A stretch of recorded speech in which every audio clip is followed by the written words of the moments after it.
I don't have to tell you things are bad. Everybody knows things are bad. Everybody's out of work or scared of losing their job. The dollar buys a nickel's worth. Banks are going bust. Shopkeepers keep a gun under the counter. Punks are running wild in the street, and there's nobody anywhere who seems to know what to do, and there's no end to it.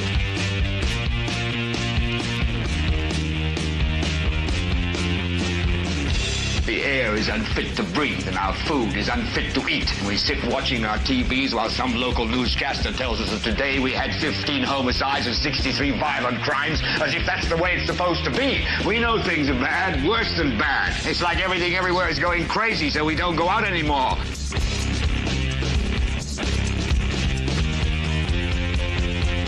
We sit in the house, and slowly the world we're living in is getting smaller, and all we say is, please, at least leave us alone in our living rooms. Let me have my toaster and my TV and my steel-belted radios, and I won't say anything. Just leave us alone. Well, I'm not going to leave you alone. I want you to get mad. I don't want you to protest. I don't want you to riot. I don't want you to write to your congressman, because I wouldn't know what to tell you to write. I don't know what to do about the depression and the inflation and the Russians and the crime in the street. All I know is that first, you've got to get mad. You've got to say, I'm a human being. God damn it. My life has value. So, I want you to get up now. I want all of you to get up out of your chairs. I want you to get up right now and go to the window, open it, and stick your head out and yell, I'm as mad as hell, and I'm not going to take this anymore. Well, hello there, ladies and gentlemen. Welcome, welcome, welcome. It is the Political Spotlight, episode 502. I'm back here in the studio. Everything's well, not really. I'm back here. Everything's going swell. The garage doors are still not movable. We've not gotten any better, any more. We are in the exact same place right now that we were 24 hours ago. However, we do have a very important date scheduled tomorrow mid-morning with the man with the plan. Someone's going to come out and assist us. So we are doing that. Hey, but I wanted to take a moment. I have not done this, but I wanted to take a moment and give an amazing shout out to a man that some of you are familiar with. Some of you are familiar with. Maybe not all of you are. But some of you, specifically those that have been involved with the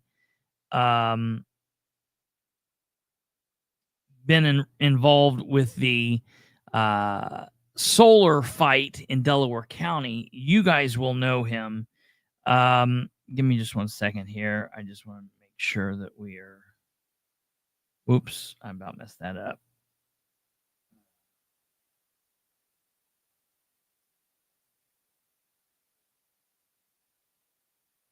Oops. Yeah, okay, sorry about that. I want to give a shout out to a man that does amazing work, and some of you may know him. It's Ron Crouch. He's the man that owns the property that the solar was going to like totally encompass his property. He's the man that has the barns that we use to go up and hold these neighborly meetings where the neighbors all come together. And besides being an amazing person, amazing friend, amazing citizen, someone in Delaware, like a great citizen for Delaware County, and just an all-around decent human being, he also happens to own a business that, you know, maybe some of you know, some of you don't know. But he owns a business called Resolve Tech. And Resolve Tech, it's a commercial heating and air company. I know there's a like HAVC, something like that. I don't ever do that stuff that say that right, but he owns that. They're commercial HVAC installation and service in East Central Indiana. And my elderly grandparents, they are probably like, what, elderly? But I say that because that's what gets people to understand like what we're dealing with. Last week when it was like extremely hot and people were like cooking to death, even inside like walk-in refrigerators, it was ridiculous. Their air conditioner decided to go out right in the middle of that crazy heat wave. And Ron got a hold of me and said, hey, we normally only do industrial, but I think we might be able to help you out. So listen, I don't know what they do. I don't know what they specialize in or what they can and can't do. I'm just saying specifically, I'll say this. Their company says, we specialize in providing top-notch commercial HVAC services tailored to your business needs. Experience comfort and efficiency with our expert solutions. And I will tell you this, if you own a business, or you own an industrial something and you have issues, or hell, I mean, just call them, I guess, if you have issues. I don't know what they will or can and can't do. But my grandparents don't have a regular air conditioning unit. They have, because of their property, they have this like industrial size unit, which a friend of my father's had put out there 45 years ago. So that's the reason he was able to help, because of what it was. So I just want to give a shout out to him and to his team. The guy they sent out, his name was Noah. He is an immigrant here as a little boy from Ukraine, not part of the war and everything going on there. But hey, Drew, hello, how's it going, brother? Welcome. But he was there and he was awesome. So if you're in a situation, you got a pinch. They're not advertisers here. I'm not getting paid to say this. I'm just saying Ron Crouch is a hell of a guy. His people are magnificent. And if you're in a spot where you can use them, if you need them, give them a holler. Resolve Tech, they're here in Muncie, Delaware County, Indiana, but I'm sure they have the intelligence and the technicians will travel, that kind of thing. So keep that in mind, everyone. So we got a big show on tap for tonight. We're going to be talking about mostly state government things. We've got a lot to talk about. I was so disappointed last night that I couldn't have a show because there's so much going on. It's almost to the point that it's like drinking from a fire hose. If you blink, you miss it. And if you don't get it, it just passes you by, and then there's the next crazy story. We've got a lot of crazy things going on here in the state of Indiana. And, I look at it as a feeder system. I'm not a big sports guy, but everybody understands how baseball works. You have the minor leagues and you have the major leagues, and, you're in the minor leagues and you get called up to play at the major leagues. And to me, that's how I look at politics.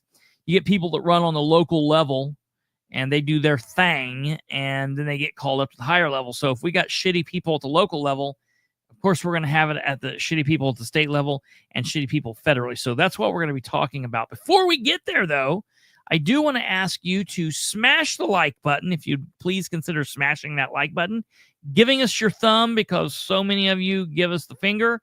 So on these shows, we would like to get your thumbs. If you could give us the like button, that would be great. If you're not subscribed, please consider doing so.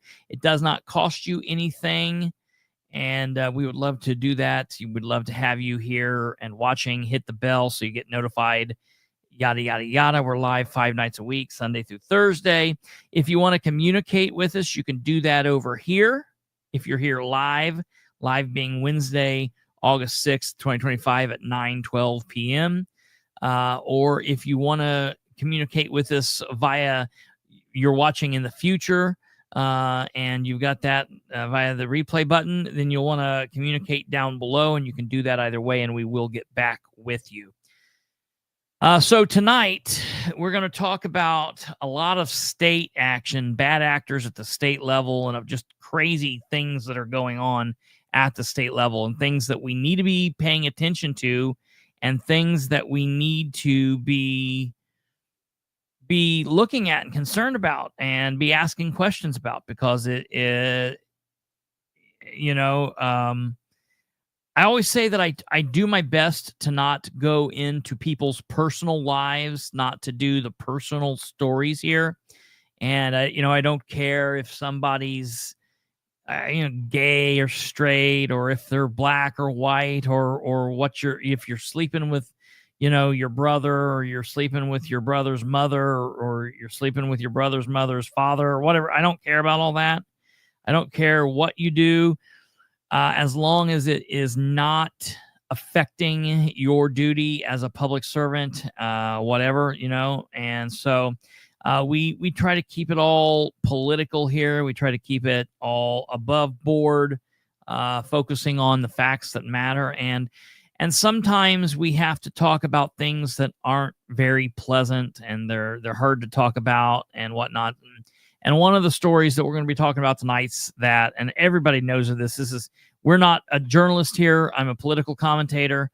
We're all, that's where we focus on. Because of what we do break news. You guys know that. But mostly it's about talking about what's going on and understanding why this is going on, and what we need to do to call this behavior out, and what we need to do to say we don't expect this behavior. We expect it to stop. It shouldn't have been happening in the first place. We don't want to be shouted down. We don't want to be gavelled down at the podium. We don't want our elected officials to be elected to work in Indiana and to be living, traveling to India and doing God knows what, and not knowing who's paying for it. And we don't want you guys out there going above and beyond. To go above and beyond in your duty, that's fine. But to go above and beyond, and you're moving out of your lane and doing other stuff, it's like, we're not really need that. No one elected you to the mayor's office, or to the governor's office, or the lieutenant governor's office, or to the city council to preach to us. We all have our preachers, things like that. If I'm a Christian, I want my people to, have beliefs that kind of are similar to mine, but I'm okay with someone that doesn't, because they're there to do a job. But I don't really know that having our elected officials just going out and, railing against stuff. But then the thing is, if they're going to choose to do that, if that's how they choose to be seen, you're the Bible thumping elected official, then I think it would, to me, it would be like, expect you to kind of behave a certain way. If this is going to be your shtick, this is how you're going to run your time in office, then it's like, okay, well, we expect you to behave a certain way. That's, if you're selling us all on the fact that, you're the godly man and you're doing this and this is what you expect, and you're firing people because you just don't know where they are, or you don't know, what they believe in or whatever. And you're bringing on people solely from your congregation and things like that. Then I would expect the office to be ran, fairly morally and above reproach. And when that doesn't happen,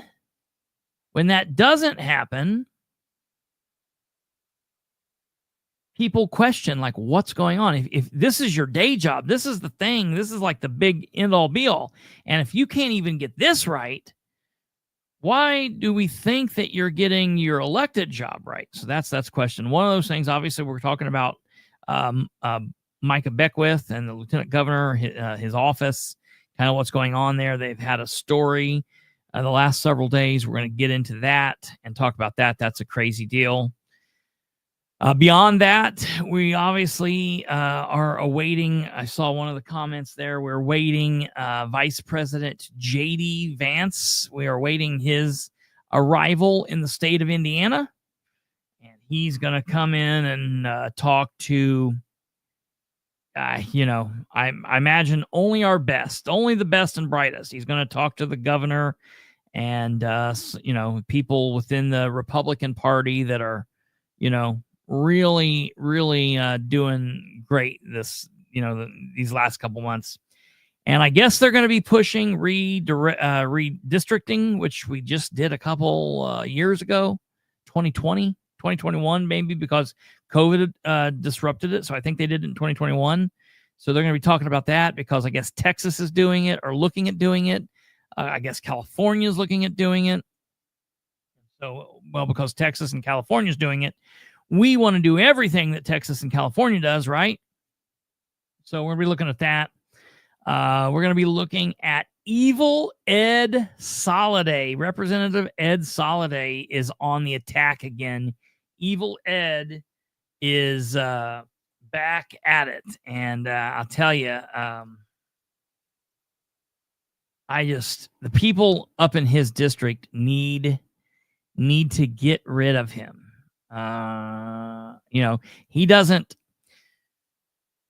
really, on the day-to-day, he doesn't affect me at all, but I will tell you why people in our area, in District 33 and District 34 and District 35 and District 36 and all the districts in Indiana ought to care, because he's one of the biggest people out here pushing to end home rule, like in everything.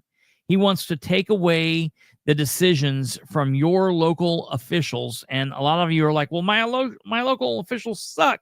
Maybe that's a good idea. I say, no, it's not a good idea. Get better local officials, and then you will still want that control. You don't want the state. You don't want Indianapolis telling you what's best for you when you live in Connorsville or when you live in Scott County or you live in Valparaiso. Indianapolis should not be dictating what goes on in your city, your town, your county, your township. That's not how that's supposed to be. So he's a rude man. He thinks he's above everybody else. I'm convinced that he hates his constituents. I'm convinced of that. But he's not actually going after constituents now. Now he's actually going after, threatening an elected mayor and the entire city that this mayor represents. So we're going to be talking about that. What else are we going to be talking about? I think that might be it. Of course, there's still a lot going on concerning the city of Muncie rushing through Ordinance 2525, which raised the EMS rates. There's a lot to talk about there. And the situation with the Superior Court judge in Randolph County. A bunch of information came out yesterday. So we've got a lot to get through. We're going to go ahead and get right into it now. You will notice I did not fill out the description as I normally do. This is kind of going to be a free association. We're just going to go from one topic into the next and do it. And then afterwards, I'll go in and put in the professional looking description for the people that watch it afterwards. You guys are all here, so it doesn't matter what the description says. You're watching live now anyways. It's for the people who will watch this later that really truly matters. So I guess first up we'll take a look at this Lieutenant Governor's Deepfake AI HR crisis. So I guess first up, do you all know what's what I mean when I say deepfake and deepfake AI videos, right? You've all seen examples of deepfakes. For the people that don't know what a deepfake is, it's something that's been going on for quite some time now. It uses AI, and the more AI advances, the better these things are going to get. And so, look here. deepfake video. So I'm going to show you an example, a couple examples of a deepfake video, okay? And kind of show you what let you see why these could potentially, they're funny. They could be funny. They can be used for all kinds of things. And it could have uses, but then there's also a lot of bad implications to them as well. So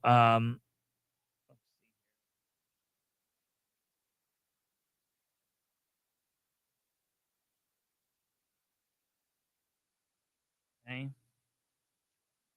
So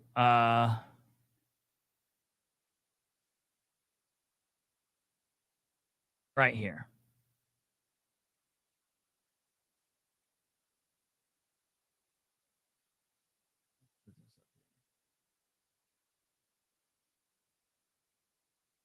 That's a great example, Tweety Bird.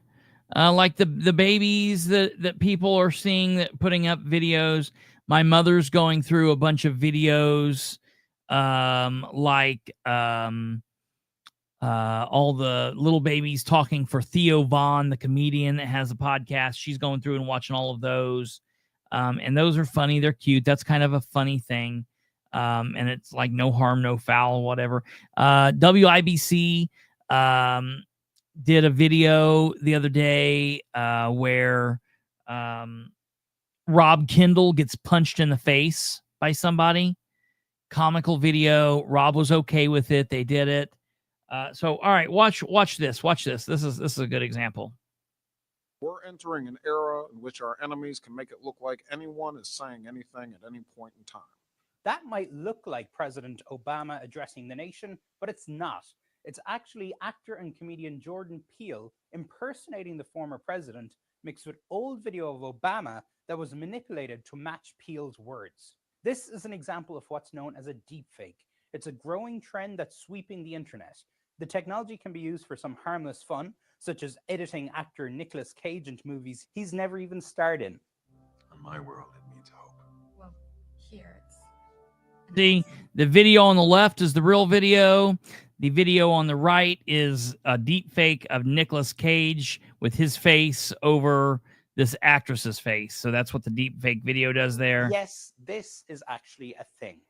The technology can even be used. So we see this lady moving. She's doing the thing. People with no rhythm look like they can dance. And then it shows you what's happening. Fake technology also has a dark side. Both private citizens and celebrities have seen their faces put without their permission onto existing pornographic videos, posing a new challenge for privacy issues. Appearing to say or do something one never did can also have political ramifications. President Trump is a total and complete dip. Now, you see, I would never say these things, at least not in a public address, but someone else would. Someone like Jordan Peele. It's easy to imagine. So you can see what it goes there, and this is a real scary thing, and it should be concerning for people on both the right and the left and everybody involved. This is just something that we're going to have to deal with. It's going to be a worrisome thing, and we're gonna have to deal with it. That's why it's very important for people from years ago, but definitely from this point forward, to no longer, used to be, we'd be like, well, if you didn't hear it, you didn't read it, you didn't see it, don't trust it. Well, now just because you see it doesn't mean it's real. You need to be able to question these things. Okay. And so we got to be real careful with this. And so basically what happened is a journalist broke a news story back on just a couple days ago, the 2nd of August. This basically just came out on the 2nd of August. And the story is from 24 Site News. It's from Tom LoBianca. We talked about this a little bit the other day. And so what this is, the story says topless deep fake video royals Indiana office, lawmaker's wife targeted per sources. So we talked about this the other day, and a little bit I covered a little bit because at the time there was very little information out. They hadn't released who this was, and it was a lot of like the journalist was trying to protect sources and trying to protect who the victim was. Well, now this information is out. Apparently what happened is back in April of this year, they state officials, as they always have, they held an event, and it's called Indiana Idol. And what this event is for is it's a chance for the state, like office holders, to kind of have a fun night and take an evening off of the political craziness and do things for charity. And so that's kind of what happened. That they held that back on April 9th, 2025. And at the time, Craig Haggard, who is a state representative,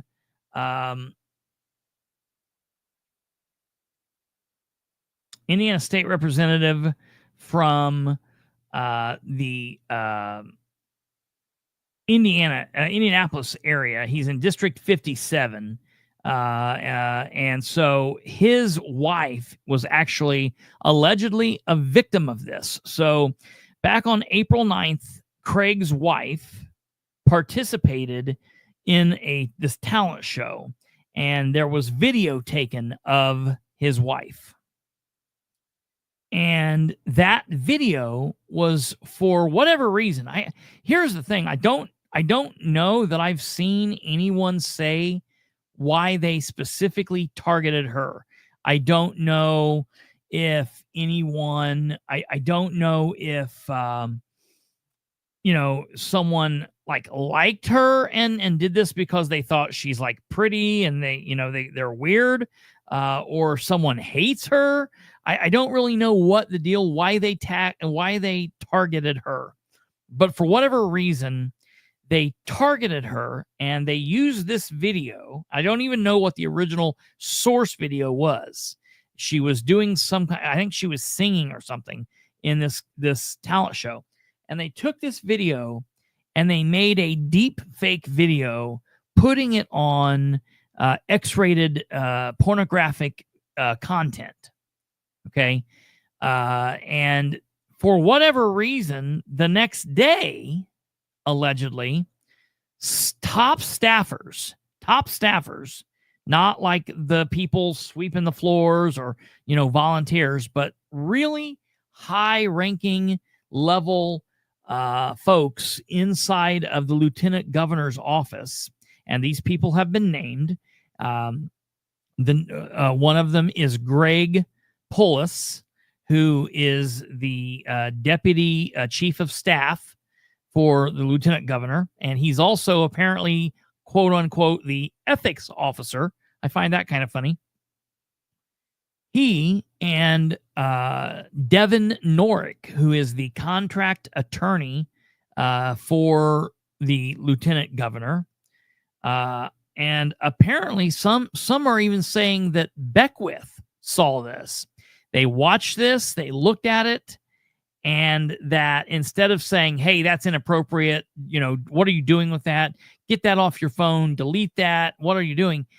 Apparently, all the people who saw it had a good chuckle about it.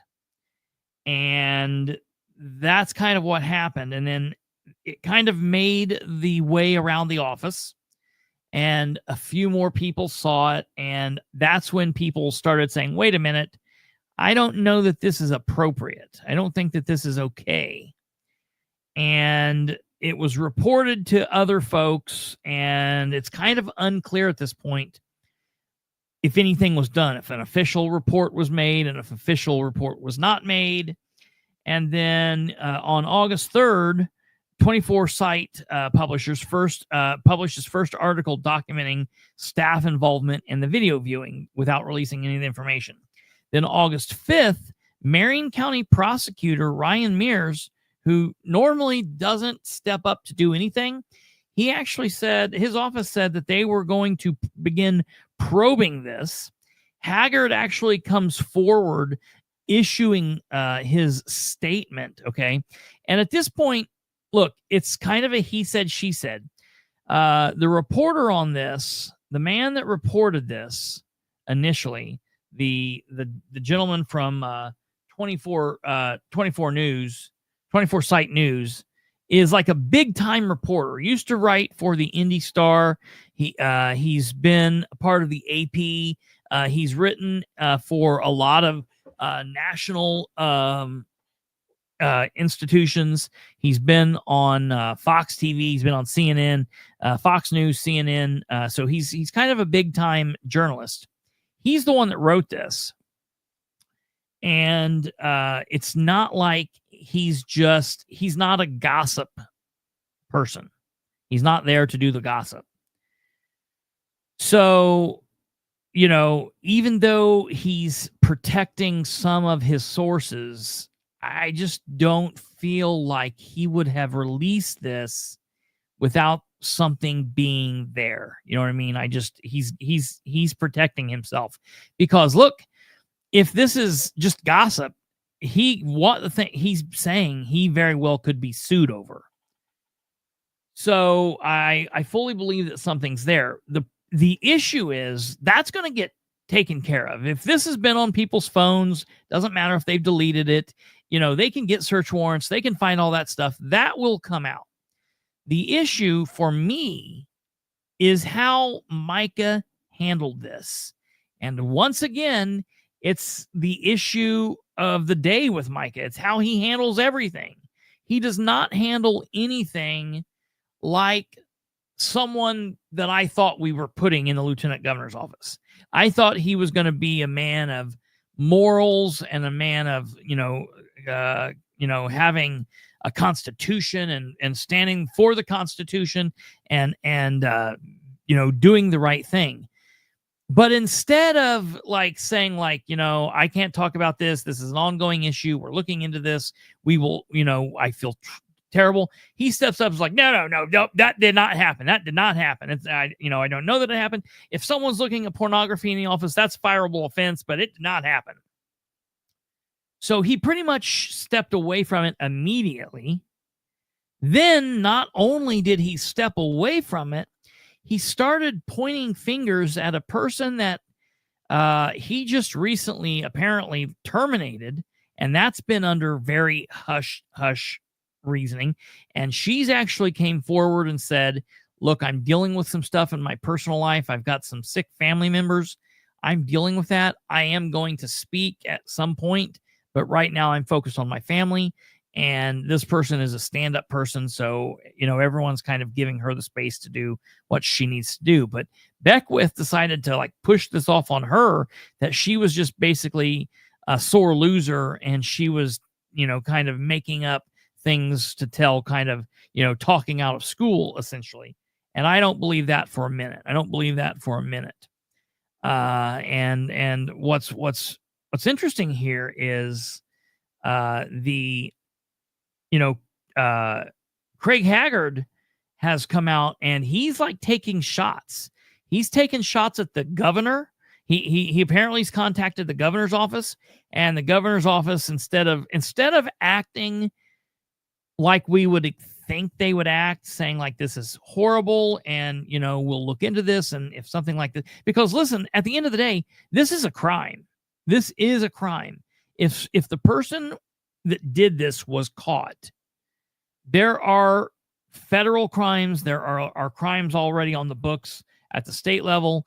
This is an issue.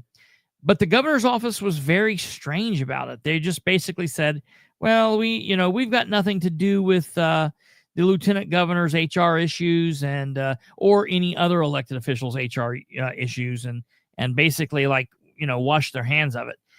And the Senate Pro Tem, Roderick Bray, more or less said, I don't care about this. This is not something that I care about, which is just absolutely wild because, like, would he have cared if this was his wife? You know what I mean? Like, I bet Beckwith would be all bent out of shape if this was his family members. You know what I mean? I bet he wouldn't be pushing this under the rug. So again, my point of being upset about this, I'll let the investigation run its course, and whatever happens there will happen. I'm really pissed off about this because of how these people that we elected to be stand-up individuals are acting like, man, I can't be bothered about this. You know what I mean? I'm not going to be bothered, which I think sends a very bad message to women at the State House, women who are either elected officials or who are elected staffers. Again, this could happen to men just the same. I mean, anybody that's in there and is working for the state to feel like everybody's just kind of, you know, washing their hands of this and saying, well, you know, tisk tisk. It just proves that they're not good people. And so when we see time after time after time of these people showing us that they're not good people, you know what I mean? Then I just want them to stop telling us, like, you've got to let us do this because we're good people. You know, you need to accept this because we're good people. I think that's too much, in my opinion. And I just am tired of hearing it from Beckwith and the Beckwith supporters. I can't question Beckwith because he's a man of God. I can't question Beckwith because he came from the grassroots. I can't question Beckwith because he's really doing what we elected. No, he's not. Listen, I'm a conservative, and he's not doing what I thought that he would be doing. You know what I mean? So that's that. Just to finish up on this before we move on, an article actually came out for a guy who rails against gay and trans. He sure doesn't do anything to defend women. Absolutely. That's a very interesting point. You know, where he stands in the whole moral department and, you know, doing all of that. It's interesting, the battles he picks and chooses to have. Very, very interesting. But for the people who've been like, well, this is like the political spotlight covering it. It's not serious. This is who's ever heard of 24 Site News? What is that? To that, I say, today's date, the Indy Star ran a piece. Indiana lawmaker says prosecutor is investigating alleged topless deepfake of his wife. And this is from the Indy Star. A state lawmaker says he was interviewed by the Marion County Prosecutor's Office about allegations that staffers in the Indiana Lieutenant Governor's Office watched a deepfake video portraying his wife topless. The prosecutor's office, through a spokesperson, said it cannot confirm the existence of such an investigation, nor can Mooresville Republican Rep. Craig Haggard say for sure that the allegations reported by 24 Site News over the weekend are true. He heard about them for the first time from the reporter and said he has not actually seen any such video. But he told Indy Star he's disappointed with the response from the governor's office, which has thus far distanced itself from the situation. Haggard said he thinks the state should launch an independent investigation into this matter. If someone in the office did it, I want their heads to roll. If somebody made this up, I want their heads to roll, Haggard said. Obviously, somebody found out. Somebody needs to find out and say, we don't tolerate either kind of behavior with whatever behavior is proven. 24 Site News reported that a staffer contacted the lawyer and a staffer and contract lawyer in Lieutenant Governor Micah Beckwith's office reviewed an AI-generated deepfake video of Haggard's wife on April 10th. The alleged video portrayed her topless while performing at previous evening's Hoosier Idol event an annual state talent show and fundraiser, according to 24 Site News reporting. In the statement to Indy Star, Beckwith and his office said has found no evidence that a video was ever produced or viewed by anyone internally. As of state legislation passed in 2024, creating or distributing non-consensual pornographic deepfakes is a misdemeanor offense in Indiana. President Donald Trump also signed a federal law in May making the publication of so-called revenge porn online or social media punishable by prison time, though this happened after the alleged incident.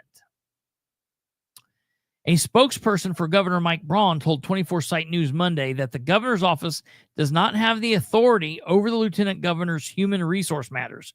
Talking to the reporter on Tuesday, Braun reiterated that it's up to the individual state offices to address their own issues.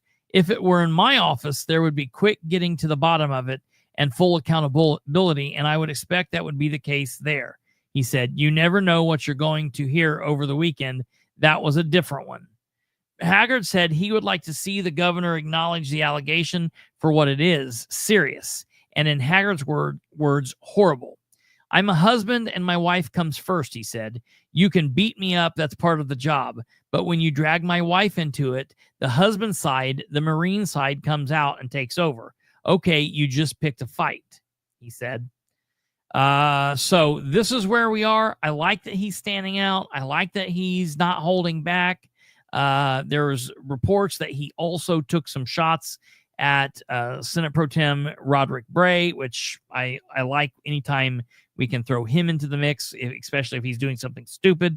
So that's good to go. I think Craig Haggard is a good person. I think he's one of the very few state representatives that actually does what he says. And for those watching, he's one of the ones that did not vote for Senate Bill 1, just FYI. Yeah, Brandon Rudd says that Braun's statement says, "I hate Micah too, go get him." You know, they're hazing him for speaking out on property taxes. What then? Primary Haggard. Yeah, that's very true. It'll be interesting to see what's going to happen here. To see that. My nephew David Williams says you don't put Micah in a bad light. Yeah, you know, I hate when it happens. It's got to happen. It's got to happen. He's been just such a disappointment. Stumblefoot says this story is being blown out of proportion. I believe it's just being used to give Micah more limelight. You know, he wants his name out there in hopes of winning the governorship. You know, they always say there's no such thing as bad publicity, but I think that Micah and Diego are both like two people that have found that winning magic right there in the middle, where they've actually found the key to bad publicity. Like, I feel like they both walk a very specific line that it's like, yeah, this is publicity, but it is of the bad kind. So I don't know. I definitely don't think that this plays out as a good thing for Micah. I think it's just another one of those things where we're like, yep, that's a Micah thing. That's Micah. What did I want to see what for a guy? Oh, yeah. All right. I saw what Admiral Eric was talking about with Kate. So that's that. We'll continue following this, obviously. And if we get to see Craig Haggard punch somebody, I would like to see that. That would be interesting. I'll keep you guys posted and just keep tuning in. Obviously, they're talking about this basically everywhere now. Everywhere is talking about this. WIBC, Rob Kendall and Casey had Craig Haggard in today or yesterday. He was on the show and talking about it, and he's fired up, and rightfully so. I'm on his side on this, so I like it. All right. Moving on from there, we're going to talk about this redistricting nonsense. Just just totally insane. When you think like it can't get any more bizarre, then all of a sudden you hear that like this is happening for whatever reason. And again, for the life of me, I don't understand why we're talking about this, why this is happening, why this is something that is being considered. It's total insanity to me. I feel like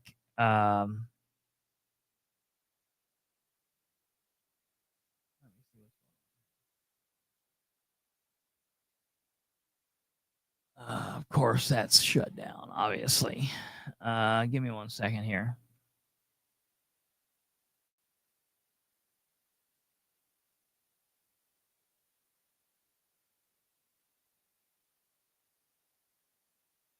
Okay. So my monitor's shut down on me. Give me a second here. I'm popping up the second part of the story. So back, I don't know, 2 days ago, 3 days ago, it was said that the state of Indiana would be getting a surprise guest. We would be picking up a surprise guest, and everybody was supposed to be like really happy about this. Hold on, we got the spinning ball of death. Give me a second. Everybody was supposed to be really happy because somebody from DC was coming. And anytime I hear that, I'm like, why? That's not a good thing. These people are complete idiots. Like that's not something that people should be excited about. So like, forgive me if I'm not overly excited about this. And the story was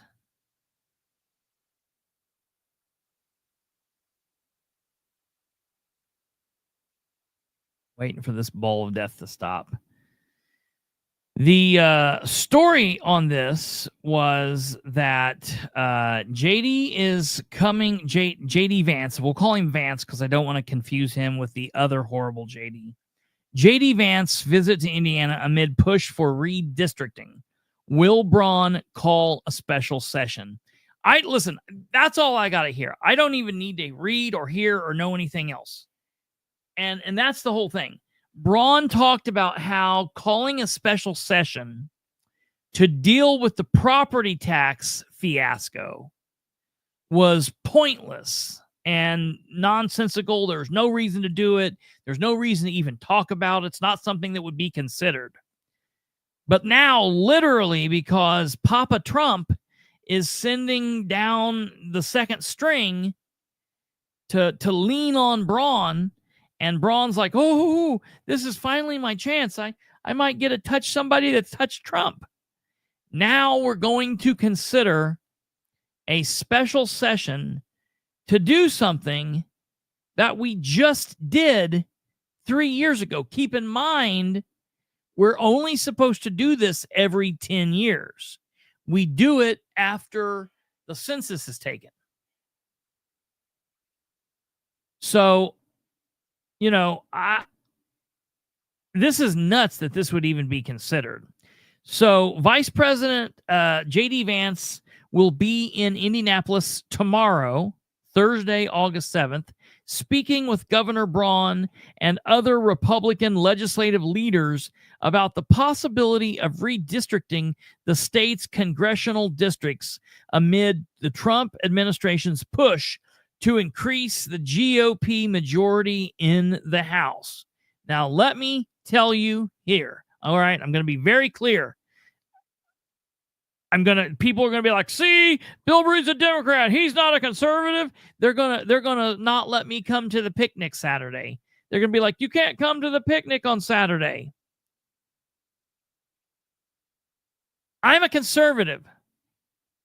I'm a libertarian, conservative libertarian, constitutionally conservative libertarian, constitutionally libertarian conservative, however you want to say it. I don't care. It doesn't matter to me.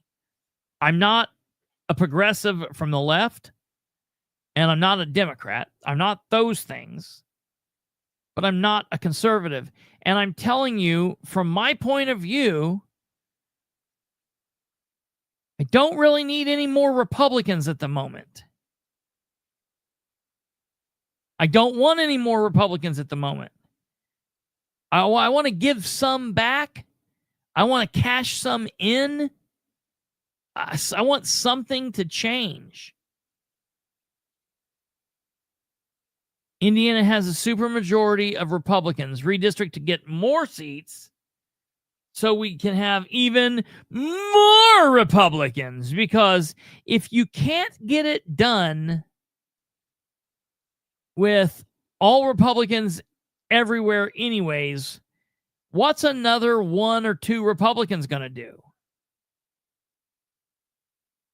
And so, let's read this article, because I've got a point specifically here that I'm not really hearing, but I think that's what it would mean. So I'll ask you your opinion on this.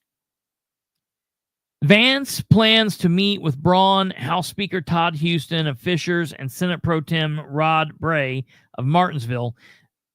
The 3 worst people in Indiana government, in my opinion. Like, these 3 idiots are exactly that. 3 idiots. Governor Mike Braun, you, sir, are basically like a knuckle-dragging mouth breather, man. Like, I don't get it. He might be the missing link. I'm not a fan of this dude, and each and every day that he's still the governor, I like him less and less and less and less. And I didn't start out liking him. So Vance is going to meet with these 3 guys. The group expects to discuss several topics, Braun said, but any discussion about redistricting would be exploratory and no commitments have been made at this point, he says. Yeah, I'm going to talk about that in a second too. That's a big thing. Yes. I have an email into Rokita, because Rokita was bragging when it got one of their arguments got upheld, but then I didn't see that he said anything about this, and I want to know, like, hey, where are you on this? This has been overturned. Yeah, I'll get to that in a moment. So this is exploratory, and no commitments have been made at this point. Wink, wink, wink, wink. Okay. Yeah, right, Chris. Why didn't they invite the other JD? But Braun didn't rule out calling a special session to redraw the Hoosier State's congressional districts in an attempt to squeeze another Republican seat ahead of the 2026 midterms. I'm going to listen and see where they're coming from, Braun told reporters at the State House. And again, I'm going to be listening along with the other 2 leaders in the legislature, and everybody's going to probably have a little different point of view. Why? Why would the 3 of you have a different point of view? You're basically Cerberus, man. You're basically all the same. It's 3 different heads and 1 body. Or it's 3 different bodies and 1 head. I'm not even really sure at this point. But these people, like, you're the same thing. Okay? Republicans already hold 7 of Indiana's 9 U.S. House seats. But Braun comments come as the Trump administration has encouraged other states to take up mid-decade redistricting to help maintain a GOP majority in the House after next year's election. Punchbowl News reported that the White House has been exploring the possibility of also encouraging state leaders to redistrict Indiana. The redistricting process is already underway in Republican-led Texas, where new congressional maps would give the GOP in that state 5 additional U.S. House seats. The effort resulted in Texas Democrats fleeing to Illinois on August 3rd to disrupt legislative procedures. Indiana Democrats quickly condemned the idea of special session to draw new congressional maps. Karen Talon said the Indiana Democratic Party chairwoman in a statement Karen Talon, the Indiana Democratic Party chairwoman, in a statement said any redistricting in the Hoosier state shows Republicans are afraid of the voters. Sending the vice president here to beg for another congressional seat is beyond absurd, Talon said. Hoosiers need to stand up against this blatant undermining of democracy. State Representative Matt Pierce, Bloomington, Democrat, told reporters that the redistricting push is a sign of Trump's sinking popularity. President Trump and Vice President Vance are so desperate they're scraping for every seat they can get through the gerrymandering process. Pierce said, "If you have to be pretty desperate to decide having 7 of the 9 seats in Indiana held by Republicans isn't enough." But Pierce also noted that State House Democrats would not have the same ability to break quorum during a special session that Texas Democrats took over the weekend by fleeing to Illinois. Democrats are in the super minority in both chambers in the State House, with 30 seats in the House and 10 in the Senate. We do not yet have enough seats to be able to do that, and maybe that's something the voters will keep in mind when they decide who they're supporting in the upcoming election, he said. What it would take to redistrict Indiana. Okay, now listen to this. Braun would have to call a special session for the Indiana General Assembly if Republicans decide they want to redraw Hoosier congressional maps. Houston and Bray, both Republicans, have not responded to the Star's questions. Who have not responded to the Star's questions through spokespeople about whether President Donald Trump has contacted them or if they have an appetite to draw new maps. Republicans have a supermajority, so new maps could be approved by the legislature despite resistance from Democrats. It's likely U.S. Representative Frank Marvan's 1st District seat in Northwest Indiana would be a signature focus of any redistricting efforts at the State House, although some national outlets have reported longtime Indianapolis United States Representative Andre Carson's 7th District seat could be a target as well. National Republicans have targeted Marvan's seat as a flip opportunity for the last 2 election cycles and are poised again in 2026, especially as Northwest Indiana Rust Belt communities have voted more Republican over the years.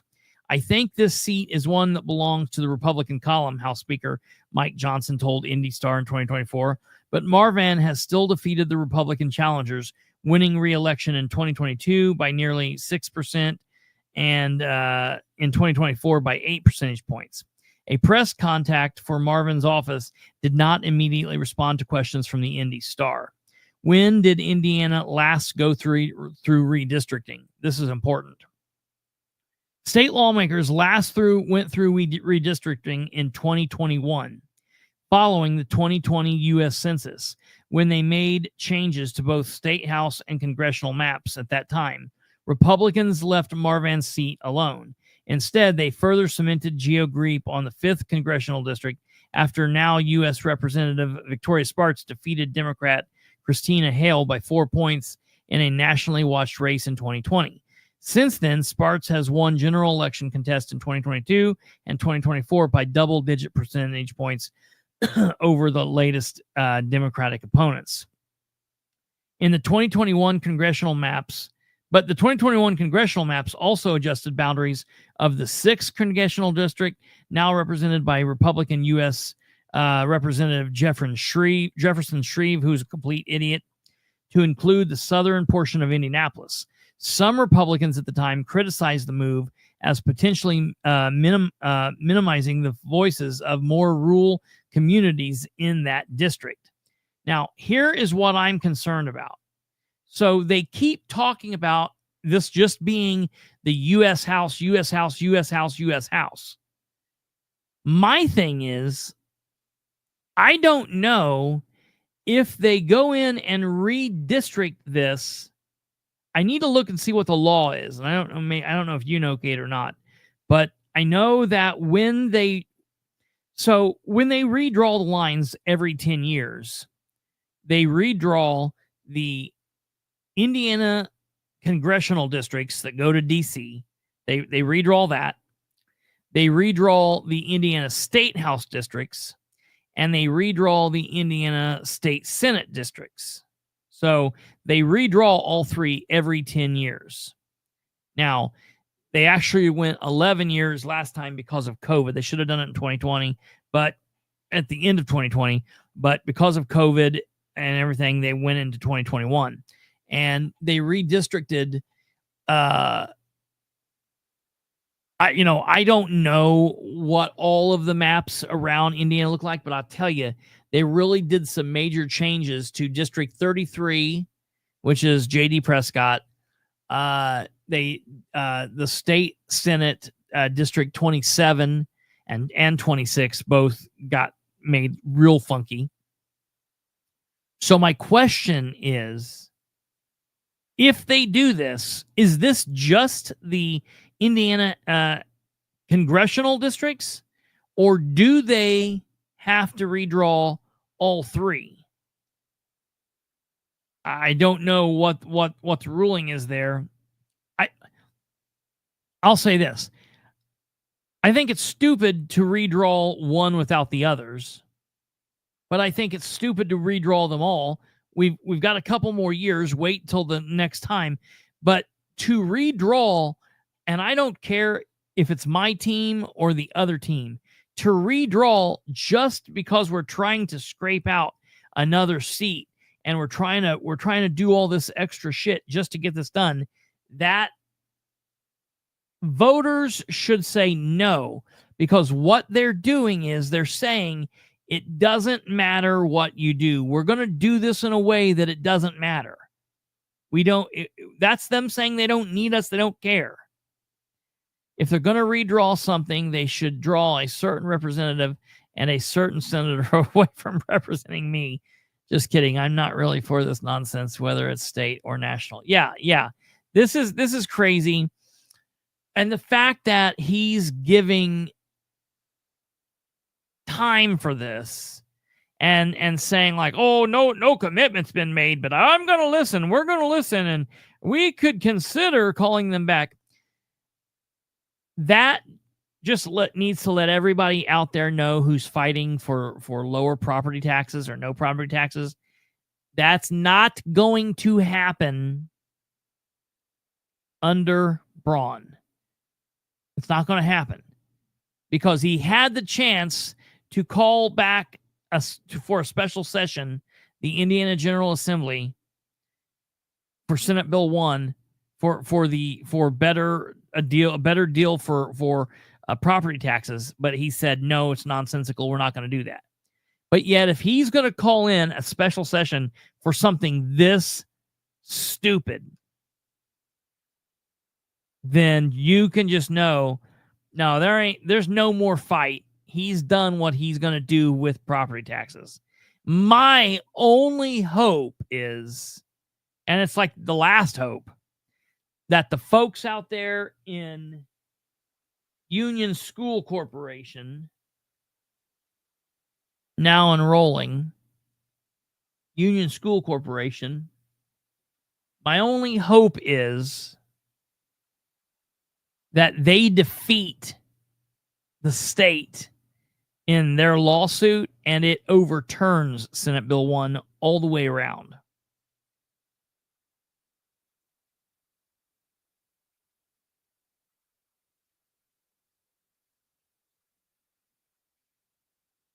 Gerrymander to get one more seat makes no sense, and going against the state code that it's done every census sets bad precedent. Yeah, it's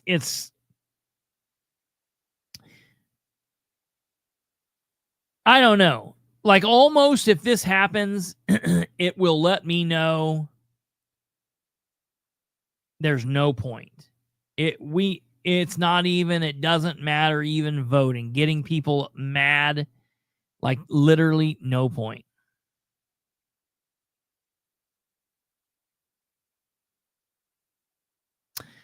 Yeah, Cecil, now Indianapolis is tough. It's tough. But, here's the thing. the Republican Party of Indianapolis that sucks. It's horrible. Their Republican Party down there is absolutely horrible. But get out and do some work. Pull some Republicans into the party. Build the party up. That's the same thing that Delaware County needs to be doing, and the Delaware County Democratic Party needs to be doing, and the Republican and Democratic Party in Madison County and in Randolph County. But they're so against that. They don't want new faces. They don't want new faces, new people. They want new opportunities for new seats for old people, for the old guard.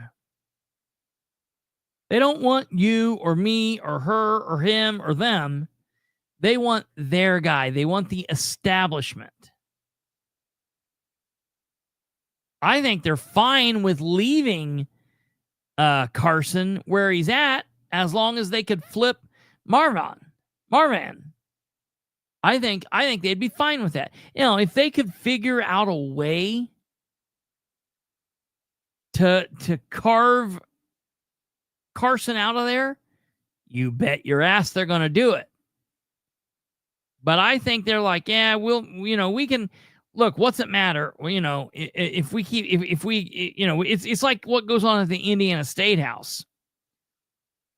Why do they even really they don't need to try to defeat 10 Democrats, 30 Democrats on the state and Senate for the Democrats. They don't need to do that. They can have those 10 Democrats at the State House on the Senate side continue to win.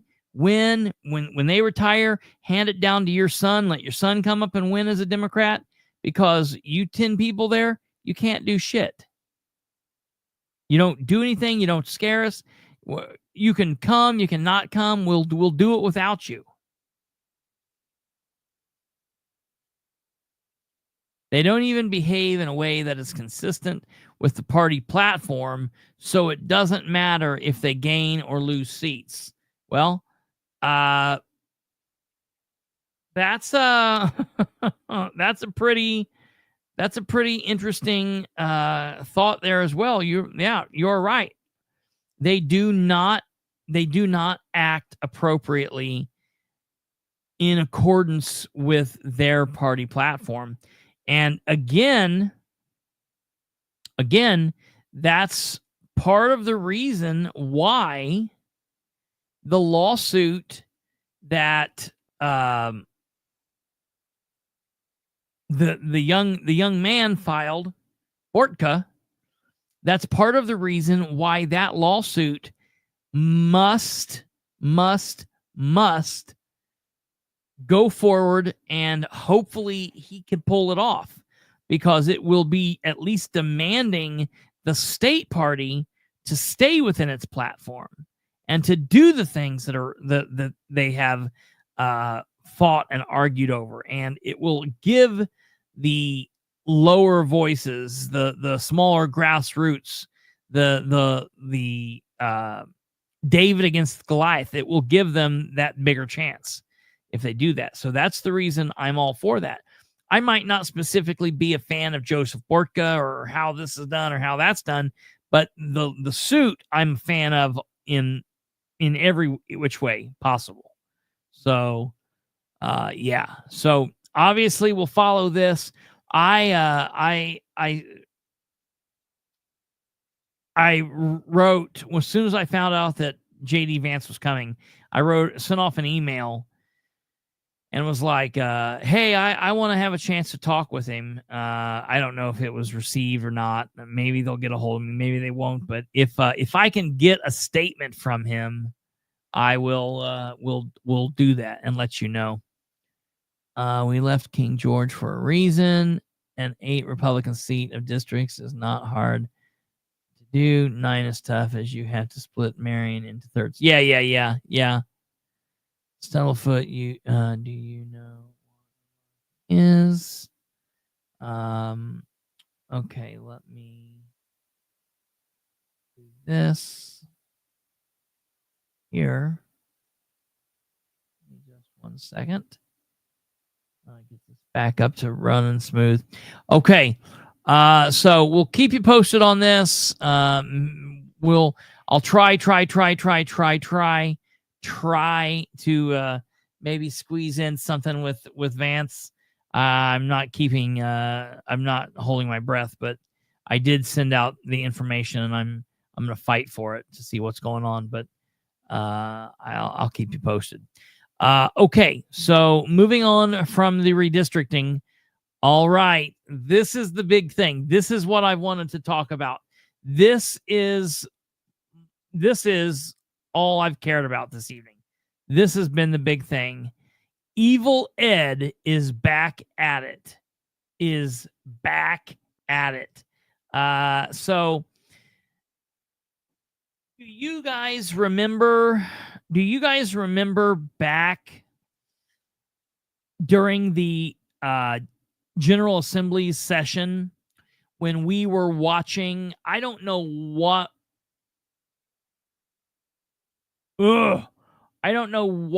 we were watching exactly, but we were watching one of the committees. It might have been over, it was either wind or industrial solar. It was over the utilities, and the one grouchy old man that was leading it was like shitty to everybody. You remember that? You guys remember that? That was Ed Soliday. And Ed Soliday has just historically been just a dirtbag. Ed Soliday is just a complete worthless human being. He's not a good person. He thinks that he's better than people. He's just, a lot of these people like to be like, yeah, maybe they're good people. They're just not good public servants. But then we always come across one or two that it's like, no, this guy's just not a good person. All the way around, he's not a good guy. And like, I would hate to be his grandson. I would hate to be his kid. He's not a good person. And I don't like saying that because that's really rough. Like, it's like, I don't know him, but there's just some people that you can just tell. You can just tell. Okay. And so the people are caught up to speed on who we're talking about here. This is the man that we're talking about. Okay. I don't know if you remember him or not, but this guy is like grade A asshole. Okay. Well, he's back at it. And this time, thank God. I mean, I don't know which is worse.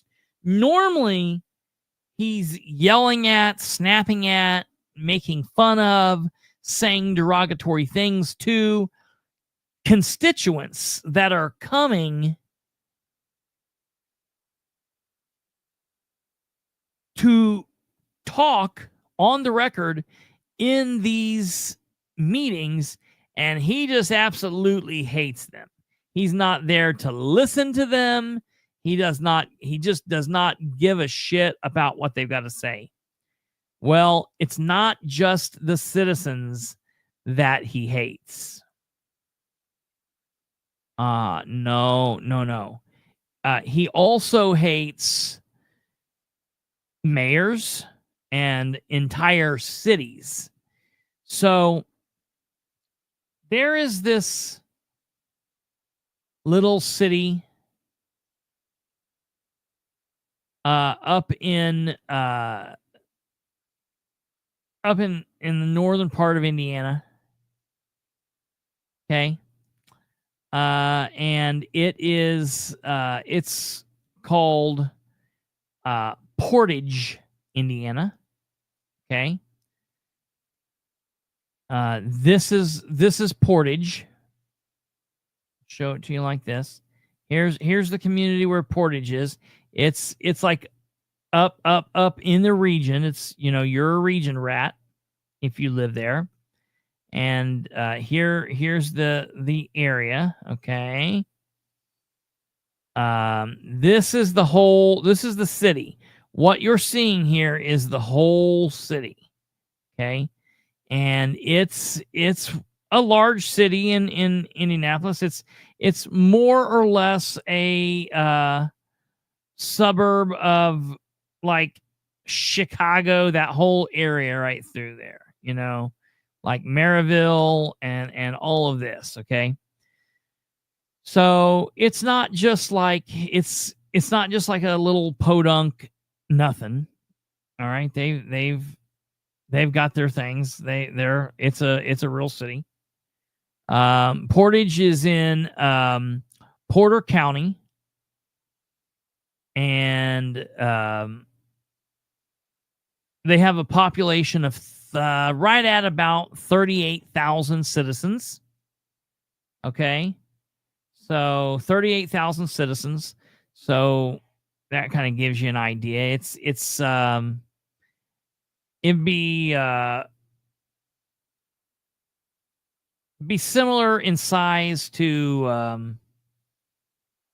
a little bigger than Richmond. Okay, so it'd be like if you connected Richmond and Winchester, that would be about what it's like. So it's about the size of Richmond, Indiana, and Winchester. So their mayor up in Porter, his name is Austin Bonta. Okay, young dude. Good guy. Seems like he's like just getting into politics, and he's like young guy. Okay, and I don't know how long he's been in. Let's take a look at this. Let's take a look. I think he's only been there. Let's see here. Yeah, I think this is his first term. I think he's in his first term as mayor there. So let's look him up in Ballotpedia. See? Oh no, I don't think.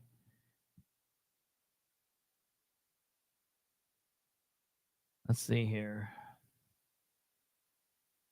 Republican Austin Bonta pulls ahead of incumbent Sue Lynch for Portage mayor. Let's see here. Chance of mayor fill the crowded Mexico Lindo restaurant in Portage as Republican Austin Bonta stepped. Uh-oh. Did you slash me with it? No, I don't want to do this.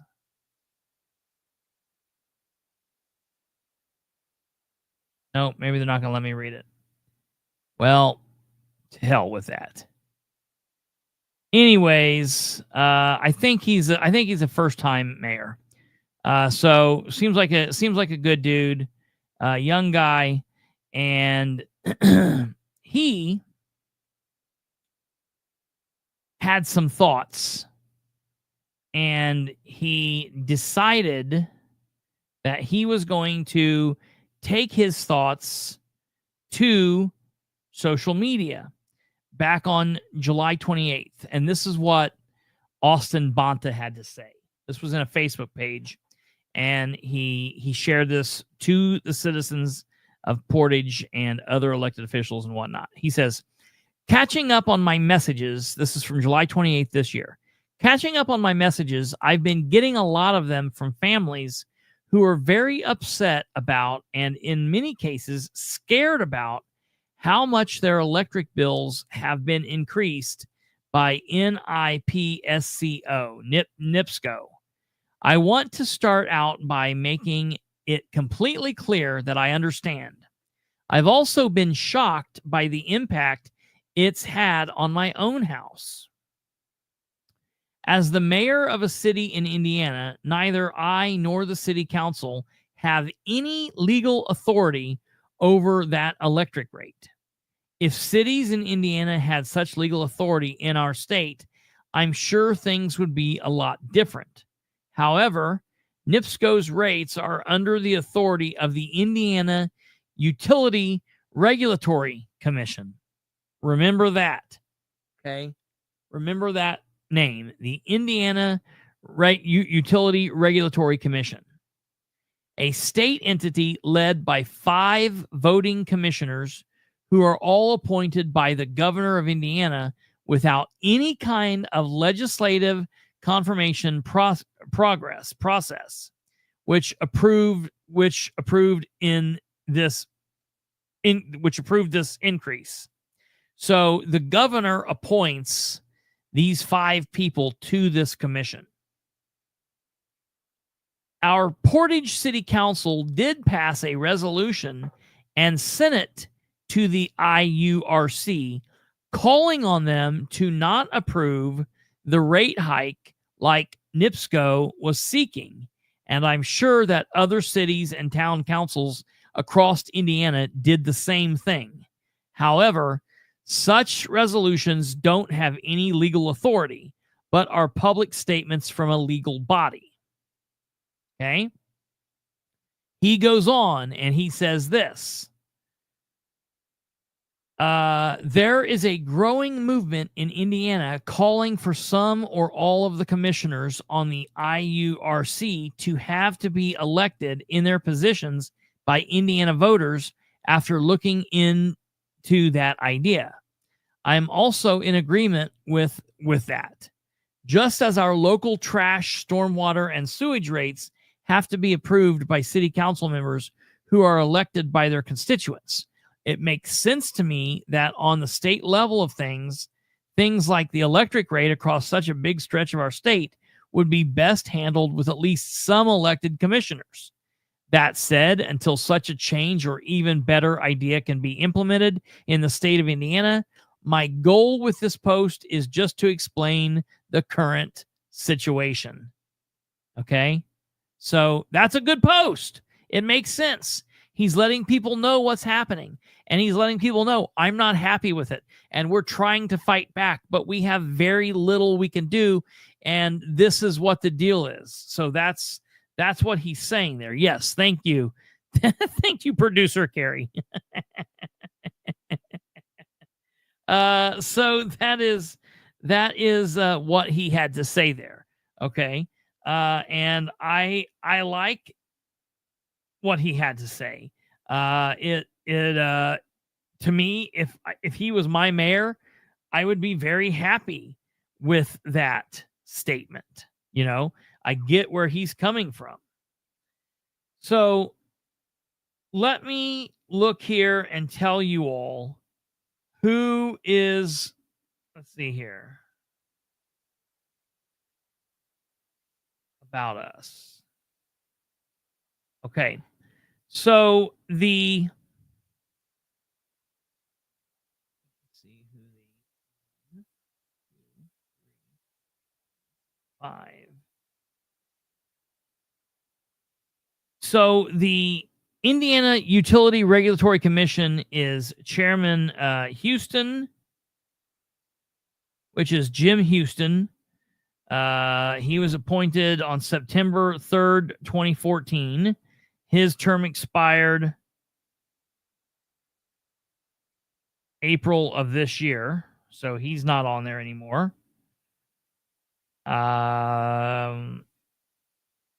Wesley Bennett, he was appointed on May 25th, 2023 by Governor Eric Holcomb.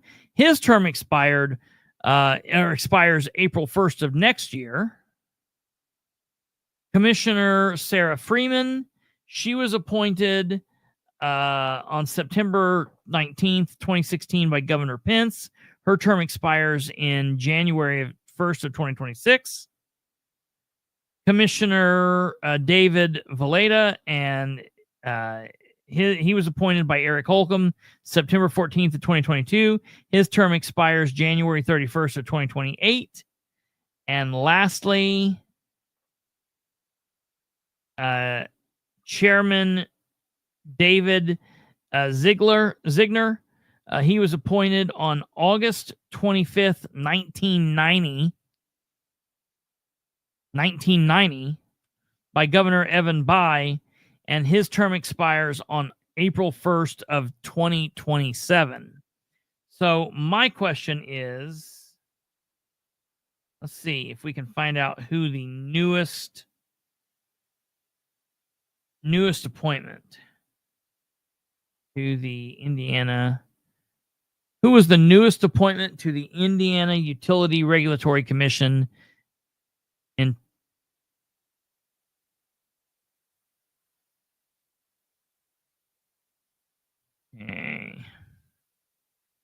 Well, I can't find that out right now. We'll move on. I'm not gonna mess with that. So, anyways, Mayor of Portage, Austin Bonta, puts this post out there and really kind of shakes it up. Well, Ed Soliday is connected to all of the committees on the General Assembly that's connected with this. And he is all up in the business of the Indiana Utility Regulatory Commission. And he wants to increase all of this. He wants to see all the money go up, up, up, up, up. He wants to take away all local control, and he wants to do everything. Okay? So he gets mad at Portage Mayor Austin Bonta. And he sends him a text message. Let me let you hear what this message says.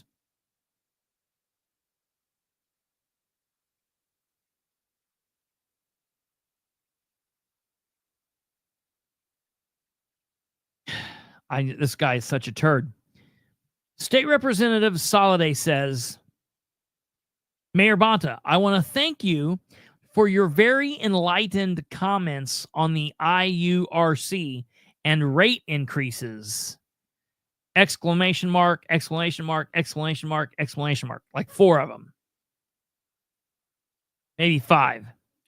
I'm glad you took a stand against any future pay raises for NIPSCO linemen and their other employees.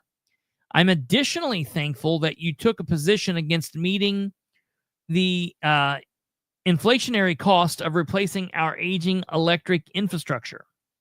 I am most appreciative that you took a strong position to replace the nationally top-rated Indiana Utility Regulatory Commission with an elected board. That way, we could have any fool serve who will pander to the public noise boxes. That's what he considers you and me and Kate and Cecil and Eric and Les and Stumblefoot and everybody else on here. That's what he considers citizens. Okay?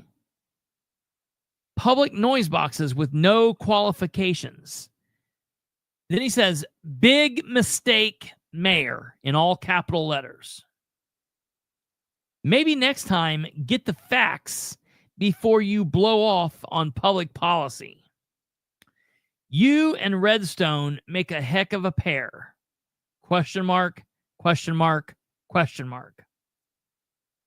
Then he ends his statement with this line. I promise, now this is an elected state representative. I promise I will work hard to make certain your city never gets any revenue increases. What in the bloody hell? So Austin got this response from this man, and he posted this yesterday. They met for city council on Tuesday.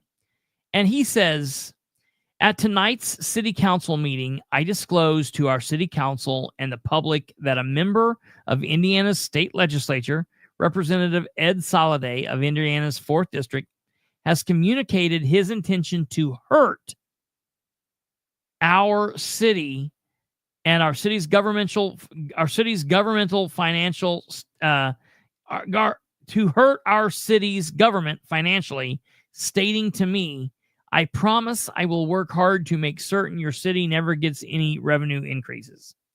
Representative Soliday is the chair of the Utilities, Energy, and Telecommunications Committee at the Indiana House of Representatives, and his threat to our government's financials was sent to me in a text message shortly after I posted a statement on my Facebook page explaining to Portage residents who are frustrated with and in several cases scared about the recent increases of their NIPSCO bills, that while I very much understand how hard these increases have hit many families, the local governments in Indiana do not have legal authority over the approval of them.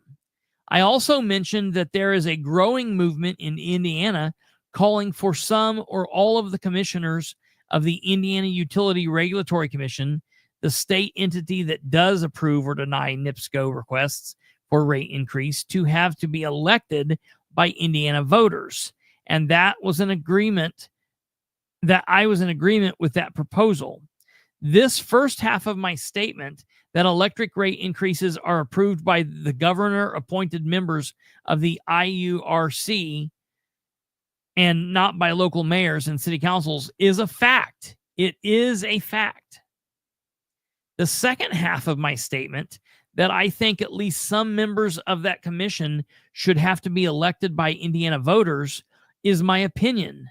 I believe that just as our local trash, stormwater, and our sewer rates do have to be approved by city council members who are elected by their constituents, it makes sense to me that on the state level of things, something like the electric rate across a big area of Indiana would be best handled with at least some elected people being on the body.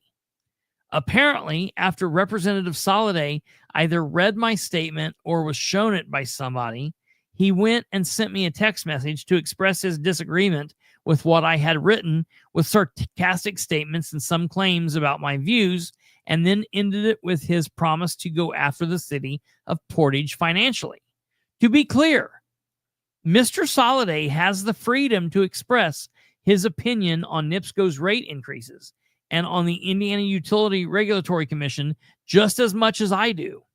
He also has the freedom to assume whatever he would like about my reasons for having my opinions on both. However, it bothers me greatly that any member of our Indiana state legislature would respond to someone's disagreement over something like this by threatening the funding of a whole city, promising to work hard to make certain that it never gets any revenue increases. Portage is the third largest city in northwestern Indiana, and in addition to providing a great and safe place that over 38,000 people call home, we also are the home of several businesses ranging from small shops to mid-sized companies to big industries like our steel mills and those operating in the international port. For a lawmaker to go after any city's revenue that supports our police officers, our firefighters, our parks, streets, sanitation, and sewer system as a punishment for an elected official in that city publicly expressing an opinion for holding a contrasting opinion to his own, is beyond disturbing to me. It's one thing to disagree with me on something. It's another thing to threaten all the people who live in Portage over that disagreement. After much discussion with my team and with others about this situation, I came to the conclusion that it was important that I disclose the situation to our city council, Portage fiscal body, as well as the public. It is certainly my hope that no action to damage the city of Portage is actually attempted by Mr. Soliday or by any other member of Indiana state legislature, no matter what they believe about how high our electric rates should be or about who should approve them. That said, because of how serious it would be if any new legislation or other action by the state of Indiana were to target Portage financially, and because a state representative was willing to write his intentions to me directly, it was important to disclose the situation to our city to stay alert to the possible actions against us. I have included pictures of both my original statement about the electric rate issue as well as the message I received from Mr. Soliday. So he's put that out there. This is a big deal. I've reached out to the mayor. I've asked him if he would call me. I've said that I would like to have him on the show to discuss this. To my knowledge, he has not received any of that yet. Let me see. Yeah, to my knowledge, he has not received that yet. But I'm sure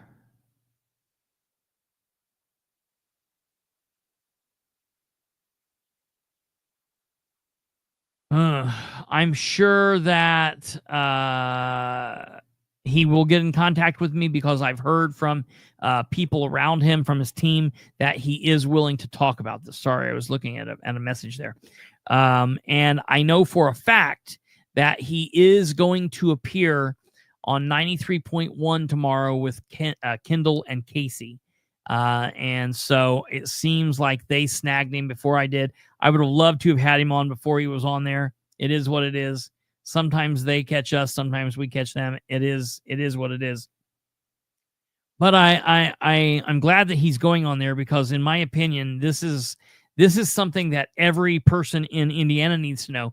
Because if he's willing to threaten Portage, then he's capable of doing that to any community. And he considers us all idiots, fools, and noise boxes. And for him to feel this way, I think he's well past his prime. It's time for him to go. And I feel like there's not a whole lot more I have to say about that. He is a horrible person. He is a horrible elected representative. And I'm just tired of him. So Soliday needs to go. We'll keep you posted on this and keep you in the loop with what's happening. But that's where we are. So that's all on that. Before we go, I do want to pull up the Muncie Board of Works meeting because apparently they had a very interesting Board of Works meeting.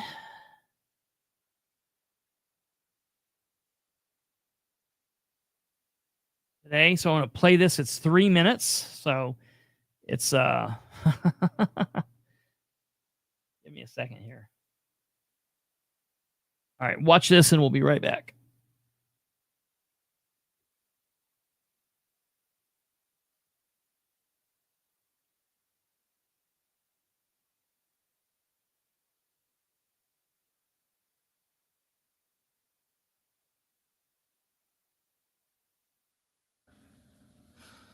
Good morning, everyone, and welcome to the August 6th meeting of the Muncie Board of Public Works and Safety. Please rise for the Pledge of Allegiance. I pledge allegiance to the flag of the United States of America and to the republic for which it stands, one nation, under God, indivisible, with liberty and justice for all. Okay, roll call, please. Ted Baker. Present. Lowell Maurer. Linda Gregory. Present. Okay, thank you, Lacey. We've been given the minutes from the July 30th meeting. I'd make a motion to approve as presented. I'll second. Okay. Okay, any comments or questions? Okay, all those in favor signify by saying aye. Aye. All opposed? Okay, motion carried. Thank you. We have the Register of Claims presented by City Controller Craig Wright. So I do your introductions for you. You don't have to even worry about that. Good morning. Just our usuals this week. Utilities, page 4, we have our Indiana Michigan Power claim for $40,756.69 for the traffic signals and streetlights. And with that, I'll just open it up to any questions you might have. I will say that we did have some credits that were on this week's claims from a compromised credit card from being on the road. Okay. It was caught. Yes, yeah, we didn't pay the claims. We shorted that last month. Okay. So that's, okay. Yeah. Very good. I have no questions. I don't either. Looked pretty good, even with the credit cards. Yes. Do we have a motion to, I'll make a motion to approve. Okay, I just think it's kind of fun sometimes. Go Okay. for it. And you'll second it? maybe. Will you? Find out. Okay, I make a motion to approve the, got me flustered. Uh-huh. The claims as presented. And I'll second. Okay, thank you. Do we have any comments or questions? Okay, having none. All those in favor say aye. Aye. Aye. Okay, motion approved. Thank you. Thank you. We don't have any new business this week, so we are 100% done already. Any other comments or questions? Any work, Terry? All right. Good trip for us here. So did anybody catch that? Anybody catch what just happened there? For some unknown reason, I don't know. I mean that when I say for some unknown reason, they switched because generally the president doesn't make a motion. Generally, one of the other two makes the motion, and for the claims, it's normally Linda. And then he or she or anyone can second it. But for some unknown reason, he made the motion and then fouled it all up. But then what did you notice? Did you notice? No, Kate was looking down. But did you hear? They didn't say the numbers. They didn't tell us how much. Oh, she put it. Ah, I didn't see that. I was in the bathroom. I was the one playing hooky. So let me go on here and see if they have this. They gave no dollar amount. So my question is, and this is what I have to question, because of all of the craziness, and people will be like, oh, Bilbrey, you're just saying this. There's no reason. Why after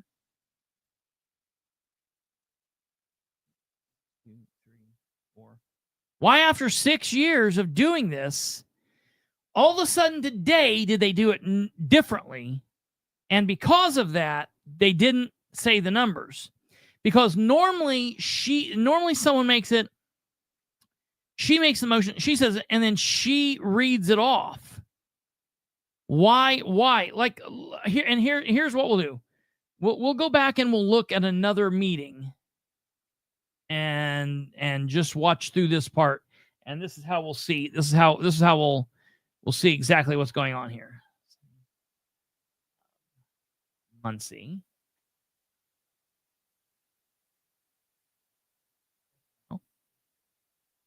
Okay. History. I can't ever get one over on Kate. She's always a step ahead of me.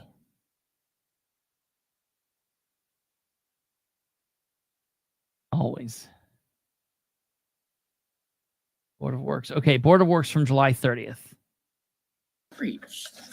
Good morning, Good morning. ladies. My name is Brett Ellison. I'm the executive director with Muncie Outreach.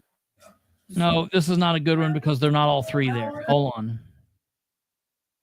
The problem is they're very rarely are they all three there. It's like always so difficult. Okay, so this one is from July 23rd. Get Craig up here. Questions? Okay, all those in favor say aye. Aye. All opposed, motion carried. Thank you, Lacey, very much. We've been given the register of claims to review. Approval of the claims for $258,528. Okay, listen. I move approval of the. Linda? I have none. I have none, thank you. Okay, I do not either. Do we have a motion to approve? Do we have a motion to approve? So Linda makes the motion to approve. I move approval of the claims for $258,520. I make a motion for the approval of the claims for the amount. She says it. $8. Second. Lola seconds it. Do we have any comments or questions? Yes. Any that's comments or the lowest questions? Claims I've seen in 6 years. Okay. That's a comment. Good job. Okay, having none, all those in favor say aye. Aye. All opposed? Okay, motion carried. Thank you, Craig, very much. All right, know so you got- that's it. That's how they do it. So now we'll go back real quick and we'll watch this one. How they do this one. Okay, roll call, please. Ted Baker. Present. Will Mauer. Linda Gregory. Present. Okay, thank you, Lacey. We've been given the minutes from the July 30th meeting. I'd make reductions for you. You don't have to even worry about it. $66.69 that were on this week's claims from a compromised credit card from being on the road. And it was caught. Yes, yeah, we didn't pay the claims. We shorted that last month. Okay. So that's okay. Yeah. Very good. I have no questions. I don't either. Looked pretty good, even with the credit cards. Yes. Do we have a motion to? I'll make a motion to approve. Okay, I just think it's kind of fun sometimes. Go Okay. for it. And you'll second it? maybe. Will you? Find out. Okay, I make a motion to approve the, you got me flustered. The claims as presented. And I'll second. Okay, thank you. Do we have any comments or questions? Okay, having none. All those in favor say aye. Aye. Aye. Yeah, okay. And I've just went to the place where they would normally have the email here, and they don't have it. The last thing they have is from the 30th. They don't have today's claims where they would normally have that. Where did you find that?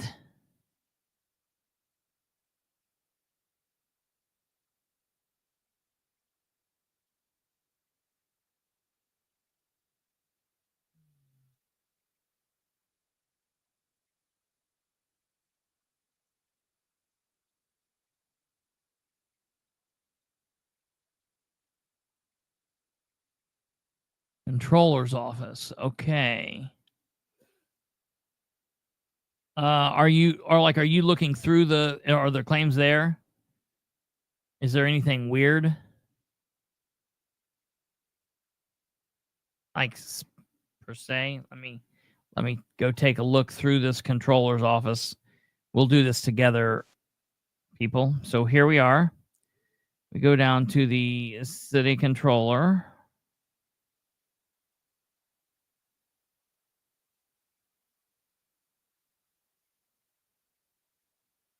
Here's the weekly claims.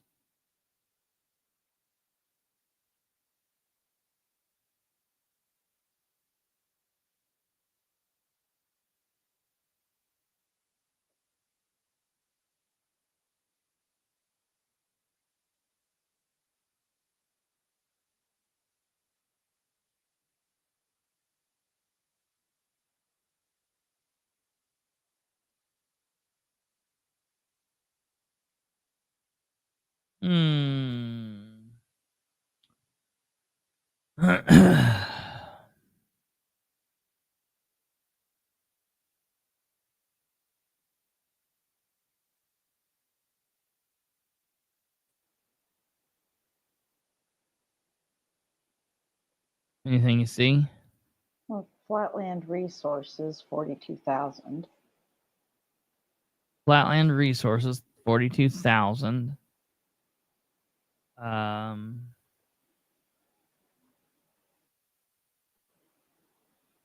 And you know what? They're not doing a damn thing anywhere. I don't know what they would be getting paid for because they're not doing anything. They're not doing anything on the point. They're not doing anything on Till Pond. Is there anything from Hoosier Municipal? No. I looked. Man, I'm waiting. I want them to turn in the invoice so we can get them. I'm getting tired of it. Well, he's going to wait till he's got $50,000 worth, and then he's going to submit it all at once and hope that you skip that one. Well, no, I mean, I've already got half the stuff. This is for the Muncie Gateway Park. Dude, they're not doing anything on that Gateway Park. They're not doing a damn thing.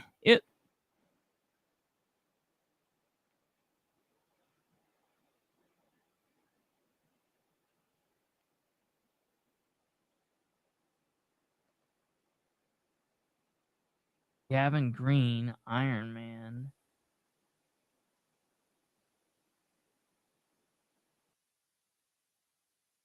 Jeffrey Howell, MRC director. 50.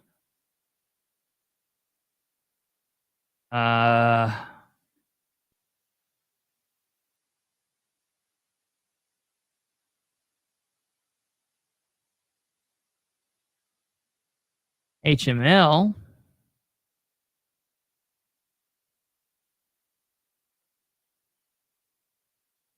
Okay, what's this?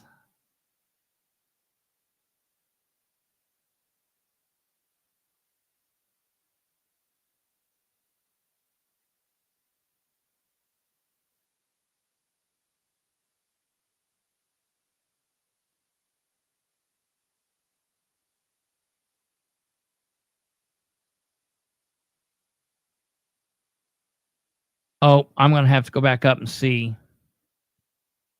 if we're still paying shit. Yep, right here. What is this?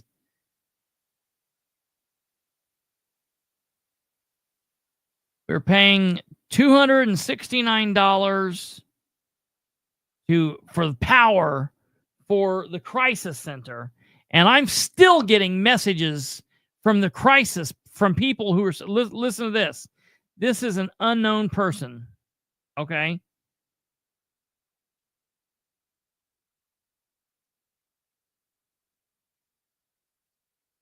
This is an unknown. I can't tell you who's saying this, but let me read to you what this thing says.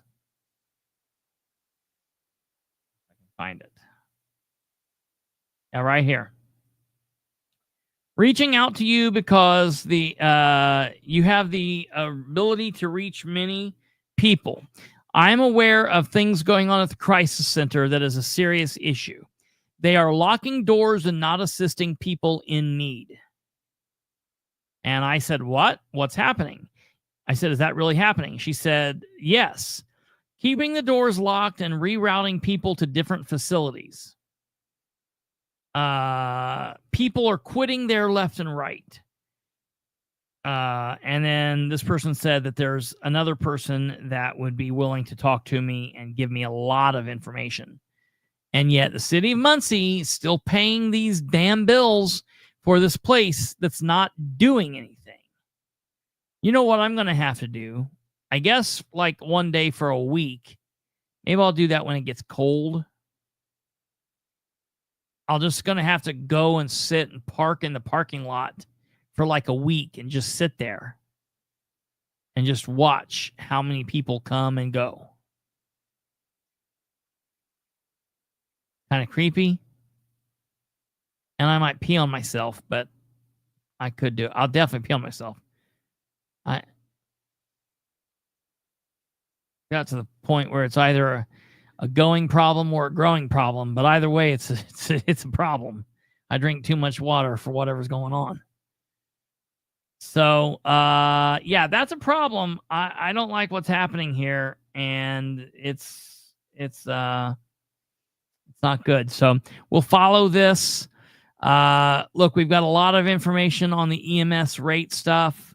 I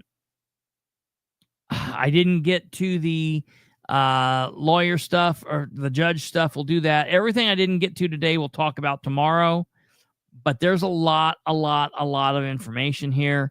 Definitely wanted to take a look. Sorry, Alva, that I didn't get you when you called. I figured this is what you were calling about. I plan on calling you back, but I just didn't get to it. I'll give you a call tomorrow or so. I was still dealing with the garage door stuff today, so I will get with you tomorrow, and we will be back tomorrow for another great evening, another great episode of wonderful entertainment. This is complete insanity that we're getting from the Indiana elected officials from the top to the bottom, man. They're bad everywhere. It's all bad. There's no good. Everybody's doing something stupid.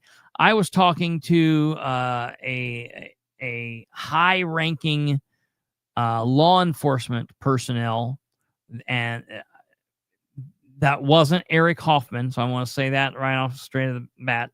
This was someone that actually is in the policing aspect of law enforcement. And I was talking to them, and we were just talking about all of the bad things that are happening in right now in Indiana with inside sheriff's departments and police agencies. And it's just unbelievable. Hey, before we go, and I'll talk more about it tomorrow, but this is really big. This is the last thing I want to end on. This is really, really, really, really big. And the guy brought it up, and I said I would talk about it. So I just want to tell you this real quickly. Let me give you this great news. Don't go anywhere yet, Alva. This is great news. Stay right here.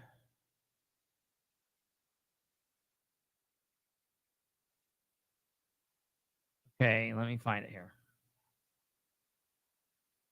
Listen to this. 13 hours ago, Indiana law creating a 25-foot buffer zone around police unconstitutional by federal court.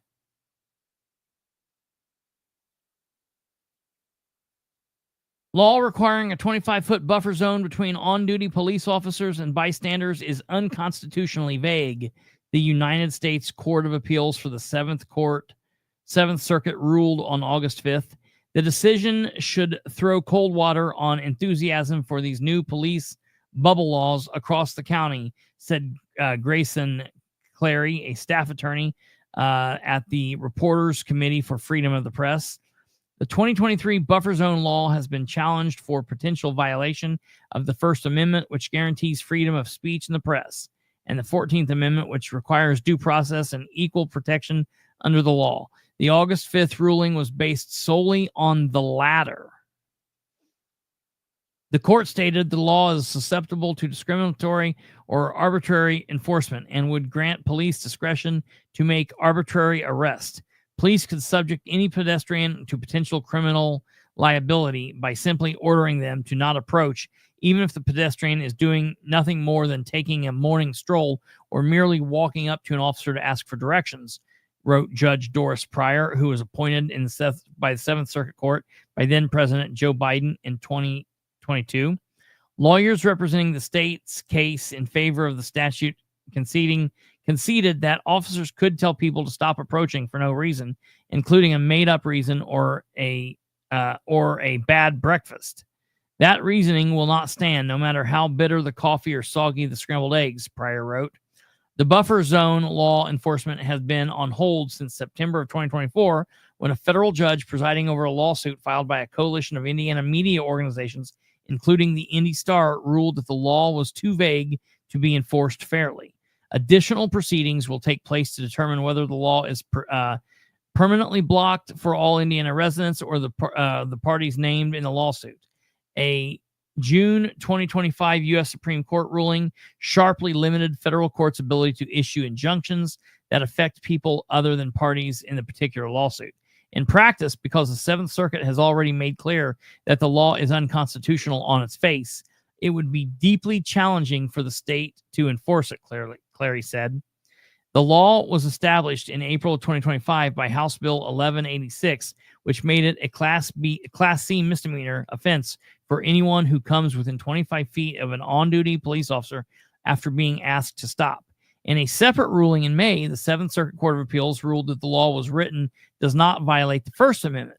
No decision was made as to whether the law would violate freedom of the press in practice. Media coalitions challenged the cases challenging similar police buffer zone laws in Louisiana and Tennessee remain pending. So there you go. Just wanted to give that to you, and that's a big deal. So we'll talk more about that tomorrow.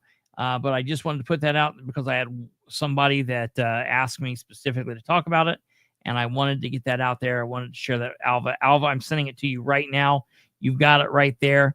And everybody else, you can find that in the Indy Star. I'll also put it on my social media. So back at it. You guys have a good evening. Make sure that you smash that like button before you go. That would be fantastic. We love you all very much. Take care. God bless. Good night. And see you tomorrow.